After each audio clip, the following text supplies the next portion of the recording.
Okay, this video is a historical and cultural timeline.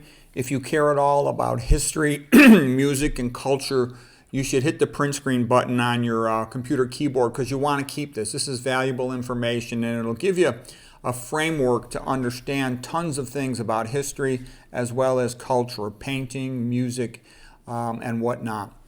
So the prehistoric ages before writings, like the cavemen with art. Okay, and I'm a little bit biased in the sense that I think all non-Christian civilizations are backward, okay, primitive, Philistines. The cavemen made art, okay. Of the modern civilizations, only the Christians make a significant amount of art, so the other civilizations are kind of like a bunch of cavemen. Okay, classical antiquity means ancient Greece and Rome, and really the founding root to create Christian Western civilization. And Western civilization is like synonymous with Christianity for the most part. There's a little bit more to it than that, obviously. Classical antiquity means ancient Greece and Rome. Okay, the Golden Age in Athens, like the Hellenics, that's all that magnificent stuff, which will sometimes just be called classical Greece, from about 480 BC to 323 BC. So 323 BC was the death of Alexander the Great. Around 480 BC is around the time of the Persian War, and Greeks really got a lot of pride in Athens and started doing all kinds of wonderful cultural things after that. Okay, the great historians of ancient Greece, from Homer's Iliad and the Odyssey, which is somewhat poetry and storytelling, the Bard, to Hesiod's theogony of the gods, and then Herodotus, the history of the Persian War, Thucydides, the history of the Peloponnesian War, top-notch modern historian there, Thucydides. Playwrights like Aeschylus, Aristophanes, Sophocles, Euripides, the philosophers, especially Socrates, Plato, Aristotle, and then all the schools, all these modern ways of thinking, they all come from the ancient Greeks, the Cynics, the Skeptics, the Epicureans, the Empiricists, Stoics, Epicureans like hedonism, the mathematics, geometry of Euclid, Archimedes with early versions of calculus and whatnot. So before 500 BC would be like archaic Greece, classical Greece, we just talked about it, the Golden Age in Athens and whatnot. The Macedonian era, from King Philip and Alexander the Great till he died in 323 BC. And then after that, Hellenistic. Istic means like the Hellenic, like the classical Greeks. From about 323 BC to 33 AD, the death of Jesus Christ. The Romans were so impressed by Greek culture, it was totally superior to anything else in the world at that time, that they just adopted it as much as they could. Okay, so that's pretty much the story of the ancient Greeks in overview. After that, you have there's of course always going to be carryover figures like Polybius, the Greek man who was a historian of, the rise of Rome, for example, things like that. Okay, the Roman monarchy is how Rome started out. About 500 years that lasted. The Roman Republic, that lasted also about 500 years. The most important transitional figure is Cicero. Cicero, if you only study one Roman, study Cicero, and he'll connect you to everything else. Okay, the other big men around the time of the transition from the Roman Republic to the Roman Empire were Crassus, the rich guy, Pompey, the great general, Pompey the Great, Mark Antony, kind of the weasel who got pussy whipped by Cleopatra and he lost his kingdom because of that. Got his butt kicked by Octavian. Pompey got his butt kicked by Julius Caesar. Julius Caesar is one of the biggest badasses who ever lived. Rome was a civilization of generals for 1,500 years. And out of all of them, the biggest badass by far was Julius Caesar. Okay, when you study him, you're like, holy crap, was that guy a badass? Okay. As a matter of fact, I think Cicero kind of messed him up by telling him he didn't need bodyguards. Yes, he did need bodyguards, obviously. Okay, the Roman Empire was, begun by Octavian Caesar, Augustus Caesar, the, adopted nephew of Julius Caesar. Okay, and then, sort of the big emperors that one will hear about especially will be like Nero. He's a jerk who burnt down Rome and then blamed it on the Christians and would burn Christians as torches. Okay, after that, Marcus Aurelius, the Stoic, was kind of an interesting emperor, as well as Epictetus, the Greek slave Stoic. Constantine then was the one who won the Battle of Milvan Bridge when he saw the Cairo cross of Christianity in the sky, and he said, under this sign we shall conquer.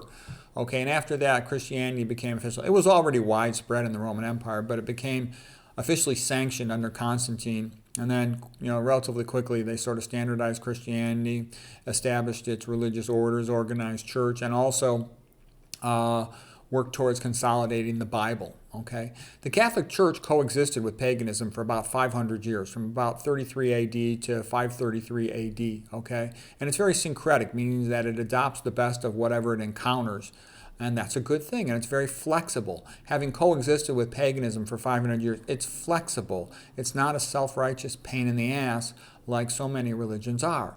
It's very much enjoys life on earth. Okay. What I mean by that is, a lot of Protestantism is a pain in the ass, and they basically say, do as I say or you'll burn in hell. And it's like, screw you, pal. We want to enjoy our life here on earth. And Catholicism lets you do that. With all the saints, there's saint days, feast days, and of course there's the big ones, Christmas and Easter, okay? And the Bible, of course, was, consolidated in the late 300s AD.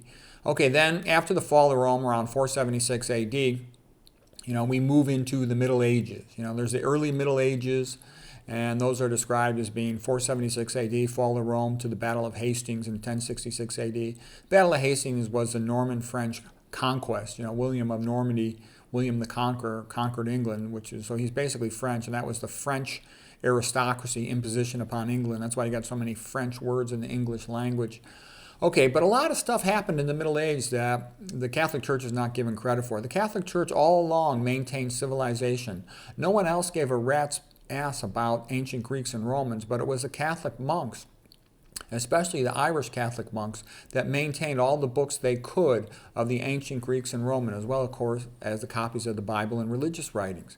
And they maintained them in their monasteries. And the Viking barbarians would come and burn down the monasteries. But luckily, there were so many monasteries with so many copies of these ancient books that many of them survived. And that's how we have learned so much. Because the Catholic Church viewed truth as one. Truth is truth. It doesn't matter if it comes from a pagan or whoever it comes from. So they value those books. Whereas the secular rulers of those days in the Middle Ages were basically a bunch of barbarians, okay? They're just running around fighting for territory, okay? Then the Middle Ages, from the Battle of Hastings, 1066 to 1300. 1300 is used as, the end of the Crusades, which really ended about, let's say, 1291 when they left sort of Jerusalem, for example, okay? Then the late Middle Ages would be, from the end of the Crusades to the fall of Constantinople to the Arabs in about 1453 AD, okay? And that was a big moment in history because the Greek scholars, it was sort of like the Greek version of the Roman Empire, Holy Roman Empire, they fled largely to Italy, to Rome. And this brought back a lot of Greek translations and created a renewed interest in the Greek scholarship made available to the scholars of Italy. For example, to the Medicis, okay? Marsilio Ficino and Pico della Mirandola were funded by the Medicis to study all this knowledge coming from the ancient Greeks. And they did, okay? And they loved Plato. I think they loved Plato too much. Aristotle's a lot better than Plato. Okay, a lot of things progressed during the Middle Ages. They developed stirrups for the horses, high-back saddles. That's why you could have the knights and jousting and all the chivalry. It came out of those inventions of the European Christians during the early Middle Ages. In addition, they developed a better iron engineering and metallurgy and a horse harness so they could get horses to pull the plows instead of the oxen, which were slower. And this dramatically improved the farm yields. And the big improvement in farm yields in Europe led to expansion of the population in Europe. Okay, music progressed during this time from the monophonic of the earlier days to polyphony. The musical notation, all that came out of Europe as well. The Carolingian Renaissance, Charlemagne was crowned Holy Roman Emperor in 800 AD, and he hired the scholar Alcuin to modernize the schools for that time because they were pissed off that some of the priests did not know how to read Latin, so they couldn't even read the Vulgate Bible. So he wanted all the priests to read the Vulgate Bible, and many more people also were educated under the schools of Alcuin. And I can remember when I was a kid, I went to the Montessori called Alcuin Montessori, because I never knew what Alcuin meant, and I learned, oh gosh, that was Charlemagne's scholar who ran his school system. Okay, and they taught a bunch of other things too along the lines of a liberal arts education. They're basically laying the groundwork for the Italian Renaissance. That's why the Italian Renaissance only happened in Europe, okay? There was a component of a Northern Renaissance in other countries in Europe, but there was no Renaissance in all the other continents of the world like this, okay? Nothing close to it. All right, the Gothic Age was 1100 to 1400, in particular, the rise of scholasticism, a method of scholarship especially pioneered by St. Thomas Aquinas. Okay, but St. Thomas Aquinas, had some big-time mentors. There was Peter Abelard, the great Aristotelian scholar. He's the one who fell in love with Eloise. He lived from 1079 to 1142. Quite a story, that love affair between him and Eloise. Didn't turn out so well, but they dearly did love each other. It's quite a story. St. Albertus Magnus, Albert the Great, was a big mentor of St. Thomas Aquinas. And in scholasticism, basically, somebody would pose a question for the college students to debate. They first would read what other scholars had said of the matter, what Aristotle had said of the matter, what the Aristotelian commentators had said of the matter, and then give their own opinions. So they were very much into open-ended questioning and debating. And that's how they became so smart, from reading the Bible and having these debates. And all of this led to the development of the modern scientific method, to the Italian Renaissance. The modern scientific method, it all came from the Catholic Church, okay? The Catholic Church has been the greatest foundation of science ever since the beginning of the world by far. There's nothing even close. If you study this, really study it, you will see that the modern scientific method of hypothesis, experimentation, analysis of data, this all came from the Catholic Church. And just for a little perspective, yeah, I know that Galileo got mistreated by the Pope of his time, who was actually a close friend, and the Pope was pissed because Galileo mocked him in his book, so he put him on house arrest for a couple of years, and that was wrong. The Pope should not have done that. Okay, but getting beyond that, that's about the only negative thing you'll ever hear about the Catholic Church with regard to science. And they were the main source of astronomy for over 600 years because they wanted good astronomers to make all their calendars, for example.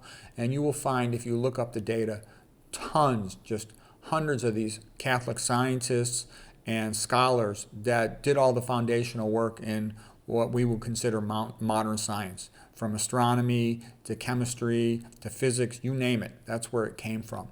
Okay, that's why this stuff only happened in Europe, because of the Catholic Church, and it's because of a couple things. It's because of the Bible, saying man is created in the image of God, therefore man also can be a creator, therefore man is like God in a sense, so he can study God's creation. And especially St. Thomas Aquinas really energized the scientific movement in that he said to study the creations of God is to honor him. So he sort of called scholars back to life, back to studying life on earth rather than just, pondering heaven, okay? So that was a really big moment in the development of scholarship in Europe, was St. Thomas Aquinas. They say he, in a sense, baptized Aristotle. He made Aristotle much more acceptable to the church, okay? All right, and basically, as Ayn Rand had said, wherever Aristotle is promoted, everything gets better and tremendous discoveries and improvements occur. It's true. And Plato's kind of the opposite. Plato's kind of backwards. Plato's much more collectivist, if you will. He loved Sparta because Sparta had kicked Athens' butt in the Peloponnesian War. So he gave them much more favoritism than Sparta had deserved. Okay, Sparta was backwards, brutal, slave-owning, collectivist place. Okay. All right, let us continue. Notice that the great scholar, Albert Magnus the Great, mentor of Thomas Aquinas, he and Aquinas were both made into saints. So that's a typical thing of the Catholic Church, that it celebrated scholars, making them into saints.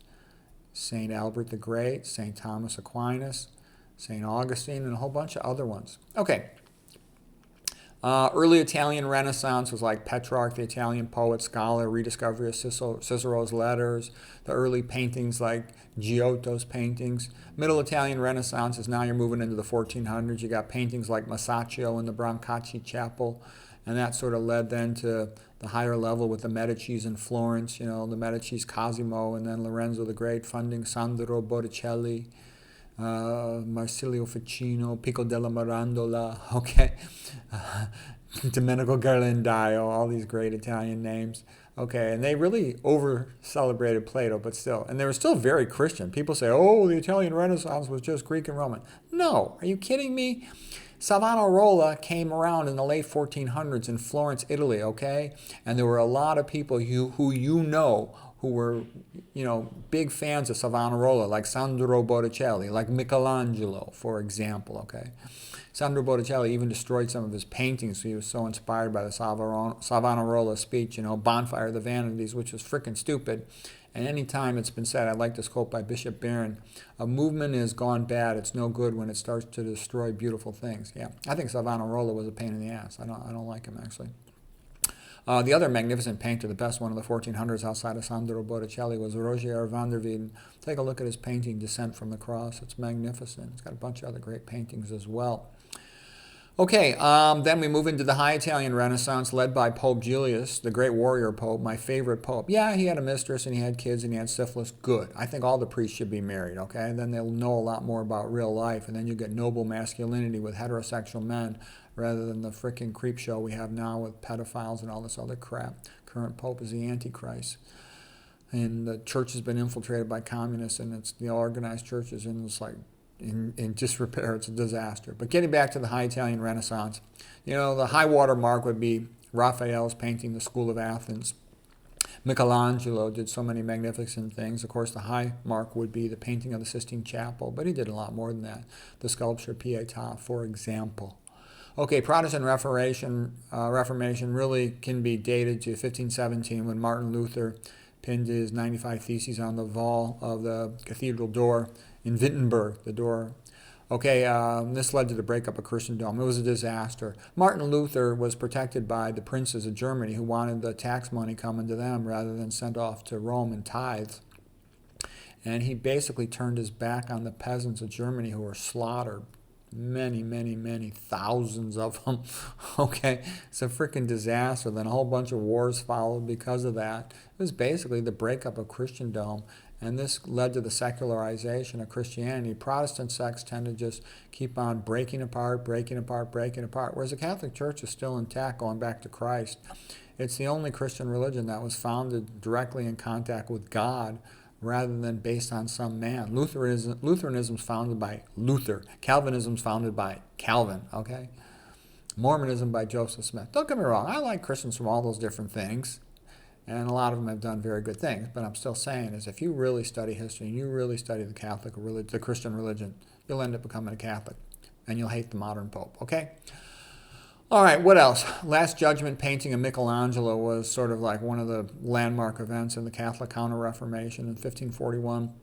St. Ignatius, founder of the Jesuits, and then Caravaggio's paintings were spectacular. They're a big part of the Counter-Reformation. People come to the Catholic Church for its beauty, not because they care about some little minor theology detail. Nobody gives a rat's ass about these little minor details of theology. It's the idea of living a good life with purpose, with meaning, following the advice of Christ, love thy neighbor, give each other the benefit of the doubt, help each other, that which you do to the least of my brethren, you do unto me, all that stuff. Okay, how would Christ behave in the situation? Be like Christ, be like the Holy Family, be like the saints. Okay, that gives you good guidance in life on how to live and how to behave. All right, then we have the Baroque era, and you have the magnificent music of persons like Bach, Handel, Vivaldi, Telemann. Okay, the apex painting would be the Apotheosis of St. Ignatius by Andrea Pozzo in 1690 on the ceiling of a church. It's so magnificent, you're like, holy crap, how could a human have done that? Okay, it's like as stunning as the Sistine Chapel. Wait till you see that painting, okay? So that's Baroque from, in the ballpark of 1600 to 1750. We had a brief little age we'll call Rococo in France, 1720 to 1780, sort of like a time when the kings were quite rich and there was more money in the country, and you had some artists who made some pretty nice paintings. They're rather pretty, but they're sort of frivolous, the Bolt. All right, anyways, classical, neoclassical age was largely looked back to the ancient Greeks and Romans. Okay, so I think neoclassical is a better term for it. And they were very much inspired by the Greeks and Romans, the pagans, okay? And this time was also called the Enlightenment. And the Enlightenment is kind of a bullshit term of the atheist philosophers like Voltaire, Rousseau, and Diderot in France, as well as the English writer Gibbons. Gibbons had wrote The Decline and Fall of the Roman Empire, and he tried to blame it on the Catholics, that weasel Protestant scumbag atheist. But what I'm also going to tell you is Voltaire, Rousseau, and Diderot would try to claim, well, the Enlightenment was a time when men had moved beyond religion and now we're making great scientific discoveries like Newton. Okay, and I'll tell you why it's a crock of BS. Because the men who were making the great scientific discoveries were devout Christians. Newton spent more time studying the Bible and writing about the Bible than he did studying science, okay? These blowhard atheists, they didn't do any science. Voltaire, Rousseau, Diderot, and Gibbons, they didn't do any science. They're just BS artists, okay? And they destroyed their country. You know, Voltaire, Rousseau, Diderot, they destroyed France. The French Rev in 1789 to 1794 was a destruction of France, a disaster for France. 50,000 heads in the guillotine, I mean, it's a freaking disaster, okay? Let's see. What else can I say about the Enlightenment? Oh yeah, they look back on the Middle Ages and they called it the Dark Ages. That's a crock of BS. Tons of advancements happened during the Dark Ages. The one thing that was a little dark about the Dark Ages was, you know, when you have a whole bunch of people all together in a big city and you have specialization, you have more people freed up to become aristocrats, to have time to sit around reading, okay? In a lot of places in the Middle Ages, people were so poor that almost everybody had to work on a farm. Basically, since the beginning of recorded time, over 95% of people have been manual laborers doing things like working on farms, okay? Trying to get a little food, try to scratch some food out of the ground. You know, to have the opportunity to become literate and educated is relatively rare, and one should consider themselves fortunate. Okay, so basically, lots of progress happened during the Middle Ages. That's why the Renaissance only happened in Europe and nowhere else, okay? And then people ask me also, why don't I talk more about the history of other countries? I'll give you the history of other countries. Most other continents in the world were either completely illiterate and backward, or they were ruled by a tyrant. And the tyrant would not let the people do stuff, okay? You go to China, okay, lots of smart Chinese people. They invented gunpowder, an early version of the printing press, some fantastic early metallurgy and ironworks, okay?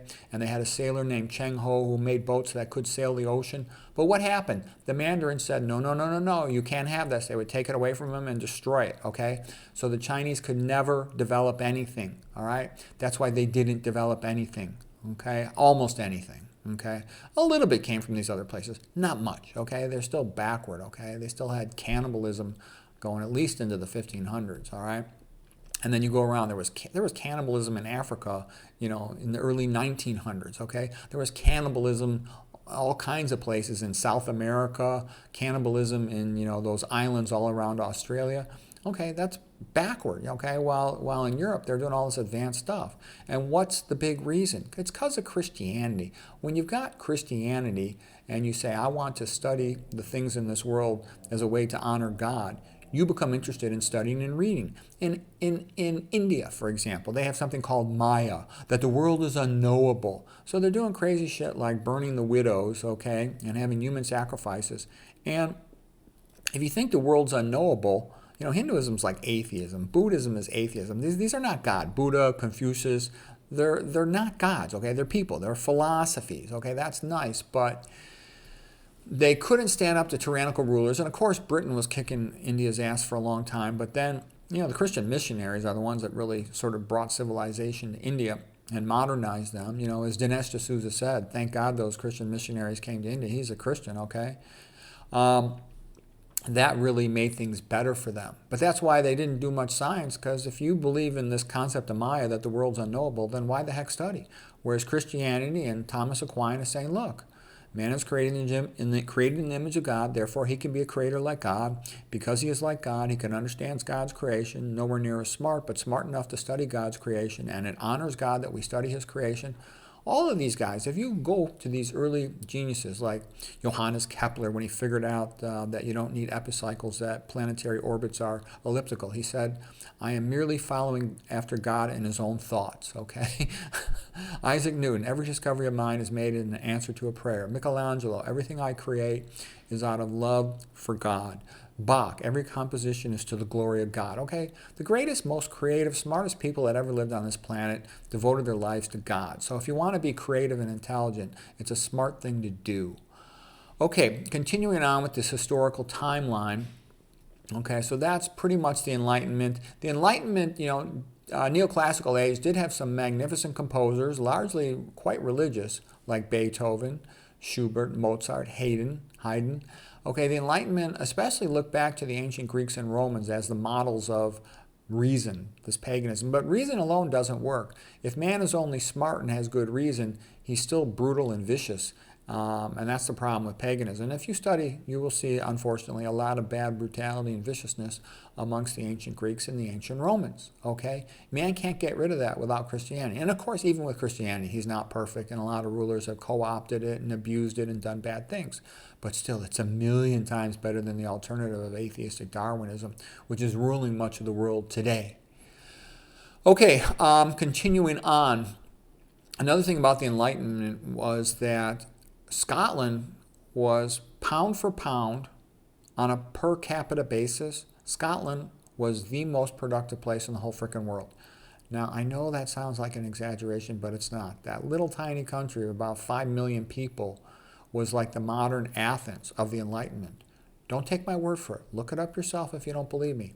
So many geniuses came out of Scotland. It's like, holy crap. Did they have a lot of geniuses coming out of Scotland that did major discoveries, achievements, and inventions for the modern world. James Watt invented the steam engine. Robert Fulton invented the steamboat. Okay, Maxwell figured out electromagnetic radiation. Okay, you'll be amazed how many more came out of there. Telford, modern bridge building. Okay, it'll go on and on. Sanford Fleming figured out universal world standardized time with time zones. One thing after another came out of Scotland. Andrew Carnegie, manufacturing of steel. All right, let's get on with the next stage. Okay, the next stage is going to be Romanticism. Now, Romanticism has sort of two major parts to it. On the one part, there's the craziness of like Percy Bysshe Shelley and Lord Byron, the English Romantic poets of the early 1800s who were a little bit insane, okay? And they were connected to women who were connected with feminism, and feminism comes from Satanism. So, and Percy Bysshe Shelley was an atheist, so I think they were screw-ups, okay? On the other hand, though, there was a lot of great things that came out of Romanticism. Romanticism looked back to Christianity, other than scumbag atheists like Percy Bysshe Shelley. Okay? And it sort of noticed that there was a coldness, a brutality of reason alone and pagan thinking, like the French Revolution. Okay? And they said, no, we need more than that. There has to be more feeling. There has to be more of a human quality. Sort of a bridge between the Enlightenment, so to speak, the 1800s, the neoclassical age, and the Romanticism would be Goethe in Germany in literature, for example, in poetry, and Beethoven in musical composition. Beethoven just was creating one new thing after another. Beethoven's Ninth Symphony is just magnificent, out of this world, ode to joy. Okay, so anyways, other Romantic composers would be Chopin, there should be an I right there, the Polish composer, Franz Liszt, Wagner, Brahms, Johann Strauss with all his magnificent waltzes, they're magnificent. Okay. All right, and now in the 1800s, a couple of big things happened in the 1800s. As Ayn Rand had said, the 1800s were light years ahead of the 1900s in their cultural aesthetic sophistication. There was the Victorian Renaissance. Queen Victoria had a very long rule, and there was the Catholic revival of like the Tractarians, Cardinal Newman, Augustus Welby-Pugin, the Catholic architect. And there was a Belle Epoque in France after the Franco-Prussian War in the late 1800s. But I would say the biggest thing of all in terms of painting was the Pre-Raphaelite Brotherhood, like led by John Everett Millay, and this brotherhood of artists, okay, who wanted to go back to the sincere painting before Raphael, who they felt was starting to become a little bit too focused on technique rather than meaning, in their opinion. And then their disciples of the Pre-Raphaelite Brotherhood were also magnificent. That includes painters like Edmund Leighton. And there's so many great painters from the 1800s. You can't even count them. There's so many great. There's Karl Bloch, James Tissot, and it goes on and on. I've given lectures before on the Belle Epoque paintings of the 1800s. They're magnificent, spectacular. It's the greatest age ever in the history of the world of painting. Yes, I know there were magnificent paintings by Renaissance painters, Botticelli, Michelangelo, Raphael, Counter-Reformation, Caravaggio. Yes, of course. But there's in terms of the number of magnificent painters, there's nothing like the 1800s. It's incredible. Okay, what are a couple of other things that we should talk about? And like I said, too, there was a big Catholic revival in England, which was a good thing. Okay, there was, of course, the USA Revolution in 1776 to make man free. There was a French Revolution in 1789, 1794 to put man back in chains and slavery and atheism and all kinds of insanity. There was the Industrial Revolution starting in the late 1700s in Britain and Scotland, and then passing to France and Germany in the 1800s to the USA. In a sense, Will Durant had put it best that Europe was like ancient Greece in terms of its civilization and sophistication and the arts. And then USA was kind of like Rome, this new powerhouse conqueror, but kind of backward ass. Okay, the modern era comes after 1914, after World War I. World War I has been also called the end of all that. It was a suicide attempt of Europe, widespread automatic weapons, destroying life on a grander, larger scale than had ever been seen before. And it was a very sad time. And people sort of lost faith and hope. They would say to themselves, in the old days you would say, well, a heroic man can be like Achilles and turn the tide of the battle with his great bravery and skill. But, there was nothing anybody could do, charging against, one of the trenches in Verdun or something, dug in. Okay, so that led to sort of a sadness. And the writers after that time, who now get publicized a lot, in my opinion, they really are totally overrated. They're, the lost generation, they were called. They went to Paris for a while. This is people like James Joyce, alcoholic, Hemingway, Fitzgerald, alcoholics, suicidal idiot lesbians like Virginia Woolf. They all suck, okay? I mean, Hemingway has a little bit to say. Fitzgerald has a little bit of elegance, but overall, they're totally overrated as writers. No one needs to read them, okay? You really don't need to read them at all. Hemingway, you at least get his style, okay?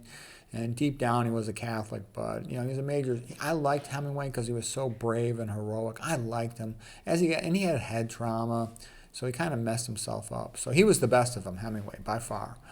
Okay, and then there's all these other guys who are like feminized weasels like T.S. Eliot. I mean, I like T.S. Eliot for the fact that he was a big fan and scholar of Dante and traditionalism, but still he's a wimp. Who the heck wants to read, J. Alfred Prufrock, okay, this wimpy-ass modernistic poetry? It sucks, okay? Okay, and then modern art isn't even art, it's fake crap, okay? It's the emperor's new clothes. And this led to what I would call then the phase of naturalism in literature, which is all BS. Ayn Rand had talked about that. She basically said she called herself a romantic realist, meaning that the characters in her books and stories, they have difficult problems that they encounter, challenges, setbacks, but they use their brains and their volition to overcome their problems. And it gives the reader hope that they too can learn from them and overcome their problems. Whereas naturalism is like, life is just fate, it's random, it's meaningless, it's atheistic, okay? The 1900s really wasn't that great for writers. Okay, all the best novels, almost all of them, were written in the 1800s. Like Brothers Karamazov by Fyodor Dostoevsky, Christmas Carol by Charles Dickens, Tale of Two Cities by Charles Dickens, Quo Vadis by Henry Sienkiewicz. Okay, all that stuff. Scarlet Letter. Okay, there were a couple big novels. In the 1900s, I forgot to say, Gone with the Wind by Margaret Mitchell was a true masterpiece. Orwell's Animal Farm and 1984 were masterpieces. Brave New World of Aldous Huxley was sort of a masterpiece in a sick Epicurean type of way. And Will Durant had said, all successful societies begin as Stoics and they end up as Epicureans, then they collapsed, okay? Like Arnold Toynbee had said, a civilization must rise to meet its challenges. It needs a religion to hold it together, or it will fall apart. Okay, so anyways, it was a disappointment, I think, the 1900s in terms of its literary writers. Michael Crichton was very entertaining with his thrillers, but, that doesn't give you much philosophical power. He was a good guy, and he said some good things, but there's only so much he could do. Dan Brown was very entertaining, Da Vinci Code, but he was also subversive. He's lying a lot about the Catholic Church, but it was a very entertaining book. My favorite of all these writers would be Tom Wolfe. His best book was The Kingdom of Speech, talking about, how humans are so different than all the other animals with having language, for example, and their ability to think. Okay, Machine Age was about 1840 to 1945. Then the Oil Age, 1901 to present. Computer Age, 1990 to present. Okay, and you know the prediction is in 2030 we'll be in full electronic slavery. Hopefully not.